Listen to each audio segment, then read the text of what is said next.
Chapter 4. It was brutal to keep our feelings secret from everyone else.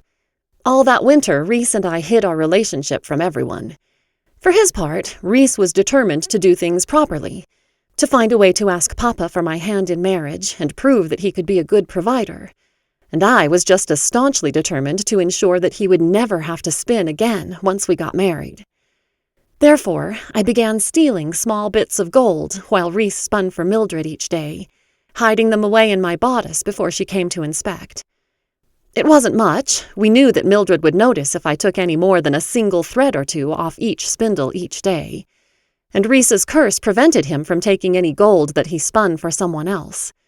But together, we began saving up, strand by strand, to save and build a future together. It was only fair, I reasoned. Rhys literally paid for each spinning with his blood. He deserved to keep more of it than what he got, and should have all of it. I kept all of the strands in a coin purse, wound around splinters of wood so Mildred wouldn't find it. Each thread we added felt like another day we would have together. I didn't even tell any of the girls I knew in our small village about my feelings for Rhys. Rhys was already teased enough by the other boys for his appearance and lack of athletic abilities, so the fact that we were seeing each other would surely only add to his bullying. Mildred didn't care what Rhys did, so long as he kept her well supplied with gold every day.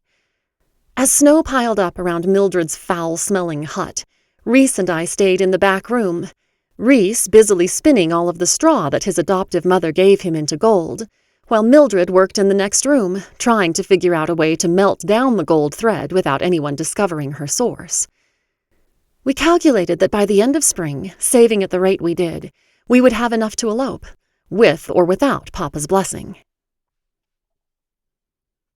Each spring, our town held a week-long festival to celebrate the new planting season.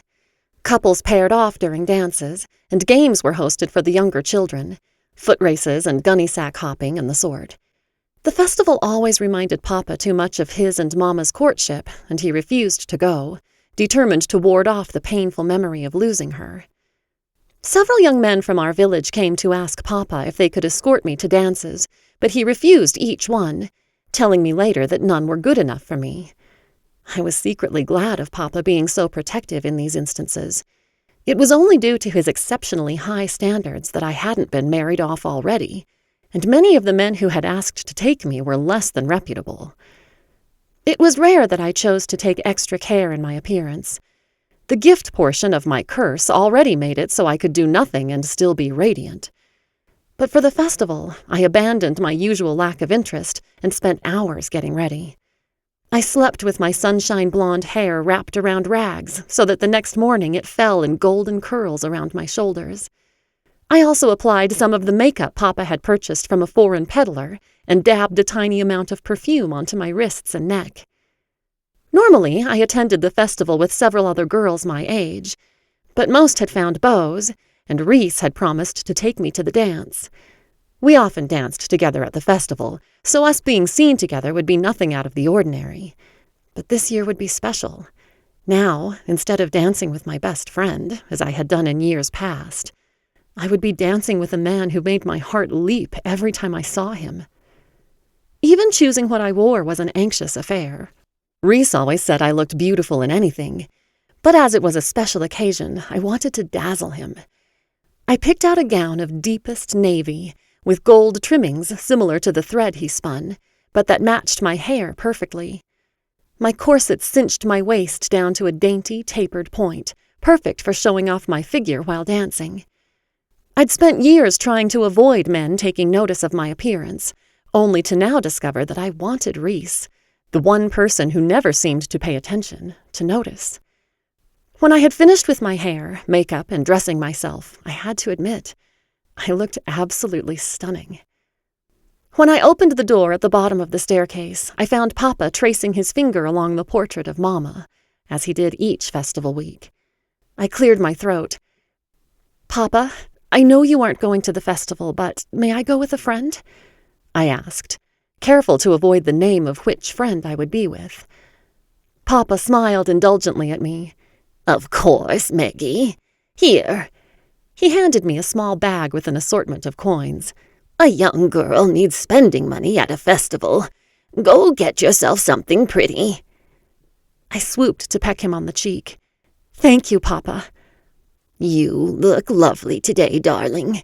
Have a good time and be home before dark."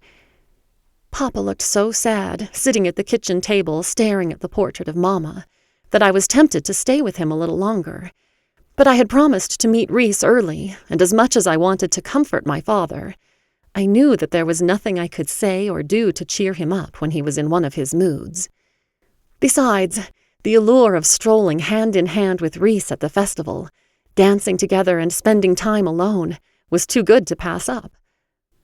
Red and yellow flowers nodded their heads alongside the roads as I strolled past, a warm spring breeze ruffling my hair. The flowery scent was heavy in the air, strong enough to overpower my perfume, and shopkeepers waved elaborate bouquets and flower wreaths at passers-by. Young couples giggled and swung their hands as they perused the wares laid out in front of the booths. It would be a short walk to the maypole that sported long, colorful ribbons for wrapping during the commencement dance. I was too old to participate, but it was always one of the highlights of the festival for me, watching the young children skip about, winding the ribbons down the pole as the crowd cheered them on. "You alone, beautiful?" A husky voice floated out from behind several barrels of ale. A shadowy figure rose and moved out of the doorway leading to the tavern. I recognized him in the light. It was one of the men who had asked for me to accompany him to the dance, and the one I was most devoutly grateful that Papa had refused. "Good morning, Hrothgar." I bobbed my head once and hurried past the alehouse. He fell into step beside me, staying slightly too close for comfort. My shoulders began to curl inward in a futile attempt to protect myself from the man strolling alongside me. "Who you going to the festival with?" "I am meeting a friend." I didn't want to give the name of who was accompanying me. Rhys and Hrothgar had never gotten along. "We're friends, aren't we?" I quickened my pace and didn't answer. Why was it that the village always seemed to be a bustle with activity and people until Hrothgar showed up? Now I didn't see another soul anywhere. Everyone seemed to have vanished.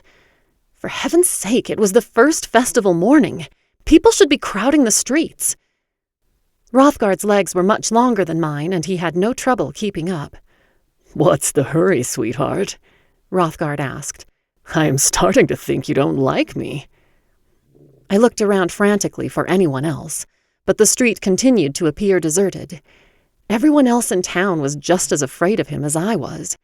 He was a huge man, a few years older than myself, with a notoriously hot temper. I stared straight ahead. My casual stroll had evolved into a light jog, and still Hrothgar easily kept pace with me. He grabbed my arm and swung me around. "Come on, Meg. It's bad manners to refuse to look someone in the eye, you know." "Let go of me!"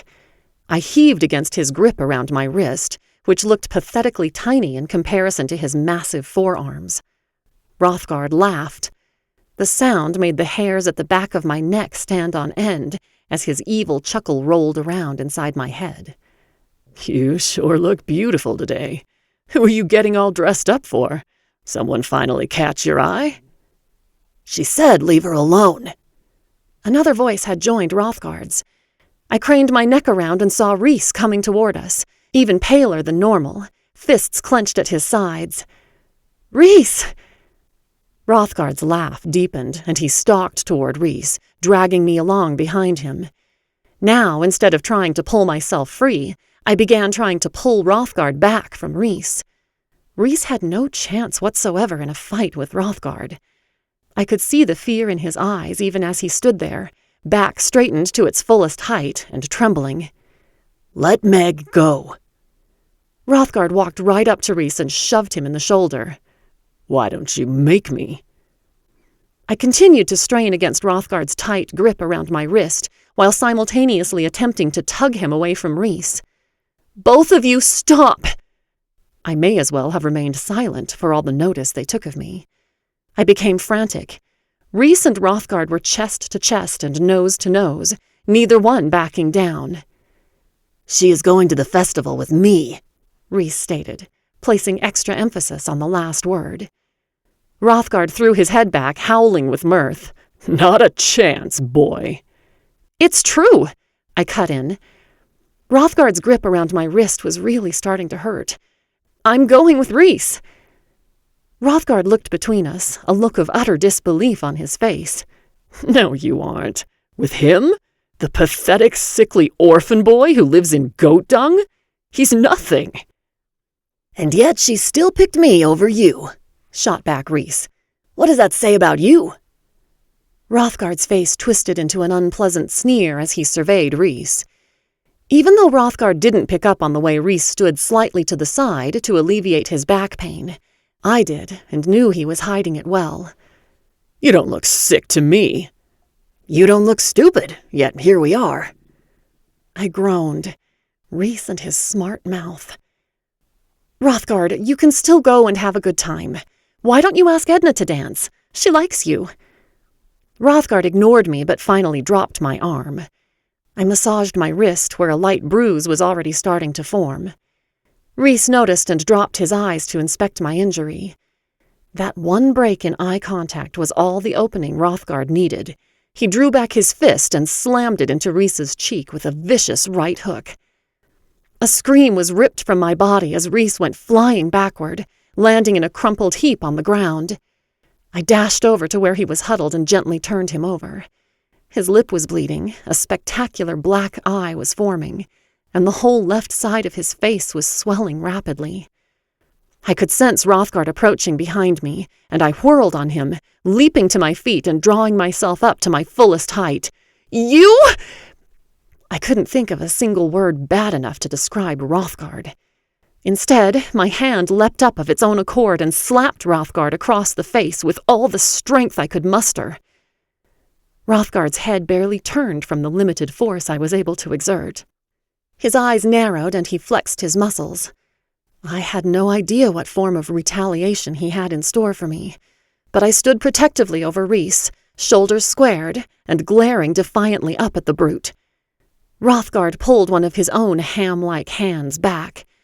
I closed my eyes and hunched my shoulders, prepared for the worst. Halt! My eyes flew open. The king's soldiers were there. My knees nearly buckled with relief. I had forgotten that they patrolled the village during festival week to prevent situations exactly like this one. 2 of the soldiers had their hands on the hilts of their swords, and the third, a middle-aged man with mutton chops who looked to be the leader, glared at Hrothgar. Leave the girl alone. Hrothgar's hand slowly lowered. His eyes darted down to where the men clutched their weapons, prepared to draw if the need arose. Hrothgar, though he was arrogant and mean, was not a fool. He took a few experimental paces backward, then turned and fled. I immediately dropped back down beside Rhys. He was unconscious. I bunched up the hem of my dress and blotted at the blood streaming from Rhys's lip. The soldiers drew level with me. Miss, are you all right? The middle-aged captain had a concerned, fatherly expression on his face. I drew in a ragged breath. My friend is hurt. The captain dropped down beside me, felt at Rhys's neck and wrist for a pulse, and gently lifted one of his eyelids. He'll be fine. He may have a jolly good headache when he wakes up, but he'll recover. That was a brave thing you did. My breath escaped just as raggedly as when I drew it in. It was stupid, not brave. Then I remembered my manners. Thank you. Thank you for stopping him. Here. I fumbled for my purse. As I went to withdraw a coin, a hidden coil of golden thread spilled out. The captain picked it up and unwound a small bit, examining it curiously. Is this gold? I've never seen anything like this before. How did you get it? My eyes were still fixed on Rhys's still face as I held the coin out to the captain. Spun straw into gold, I mumbled distractedly. I couldn't think about anything other than Rhys. I tenderly blotted at his face again. He handed the golden spool back to me and shook his head at the coin I tried to hand him. I can't accept payment for keeping townspeople safe. Besides, you remind me of my daughter. I would hope someone else would be willing to do the same for her. Do you want me to leave one of my men with you until you're, He gestured at Rhys. Friend, I supplied hastily as I checked over my shoulder, as if Papa was going to appear with an ear trumpet extended toward me and discover our secret. Until your friend comes around? The captain glanced back down the street as well, to check where Hrothgard had disappeared to. That won't be necessary.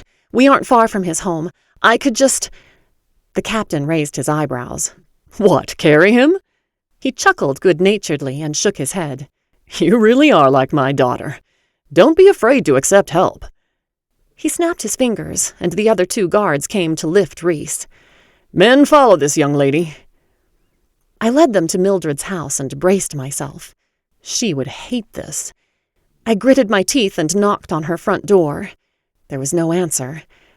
Sometimes his mother takes a little bit of time to come to the door, I admitted with embarrassment. The captain wasn't satisfied with waiting.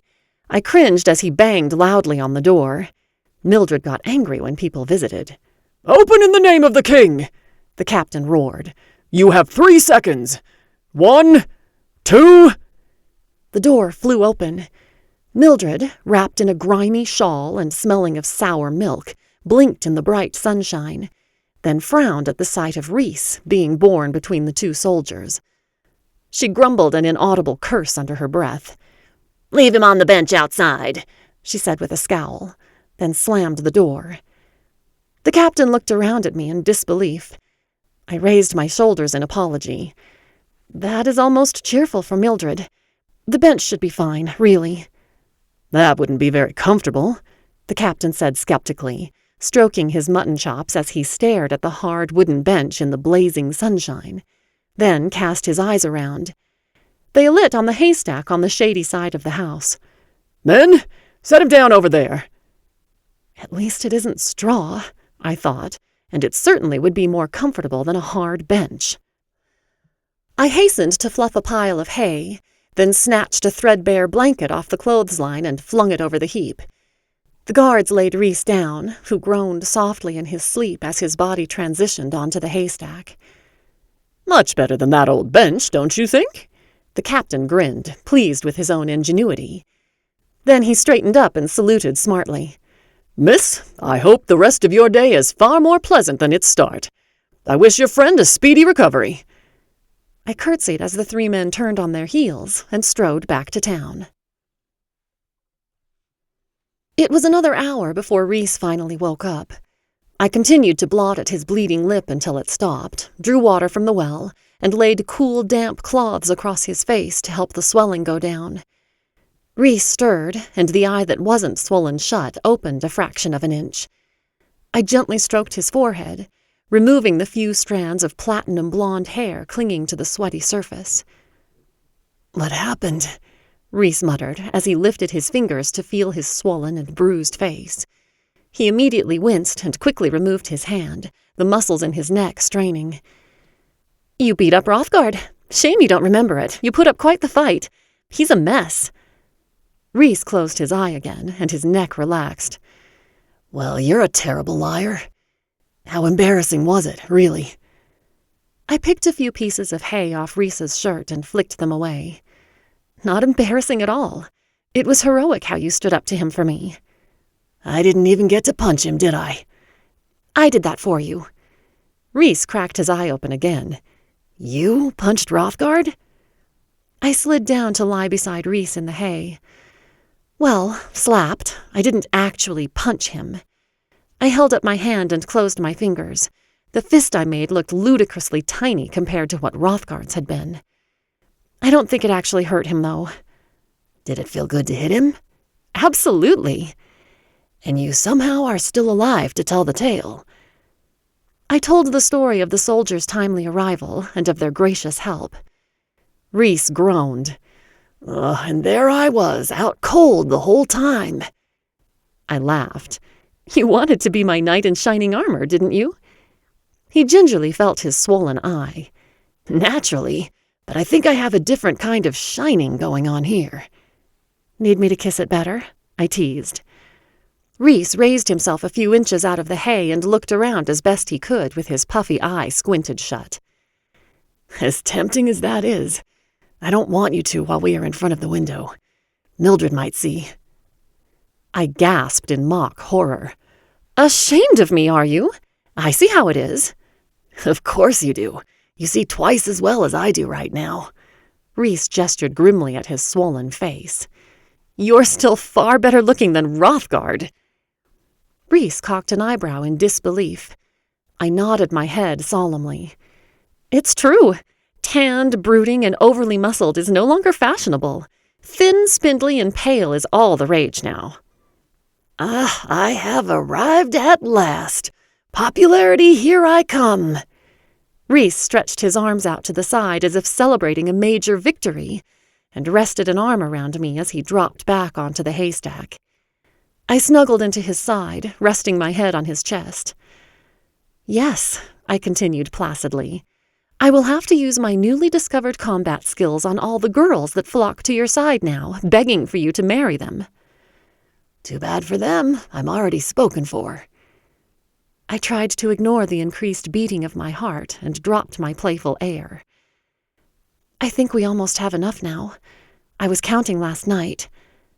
I dug out my coin purse and sifted through its contents, holding one of the fat spools up to the light.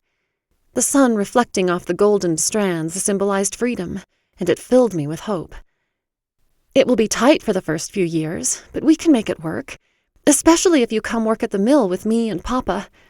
"You aren't doing this just to get out of a marriage to some old codger, right?"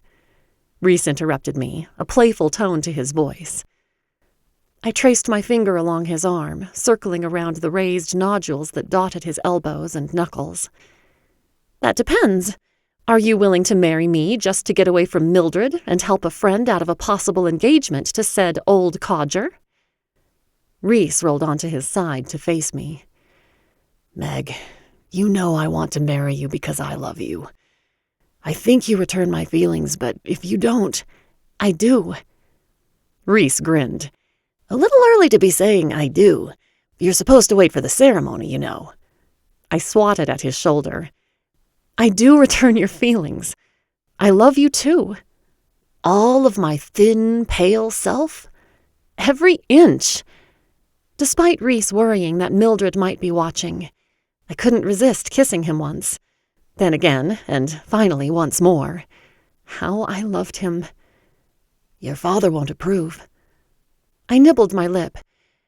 "I think once we tell him how serious we are, he will agree. He may not have the highest opinion of Mildred, but he does want me to be happy, and he married for love too, after all. He knows how much Mama gave up to be with him. If we talk to him, he'll understand."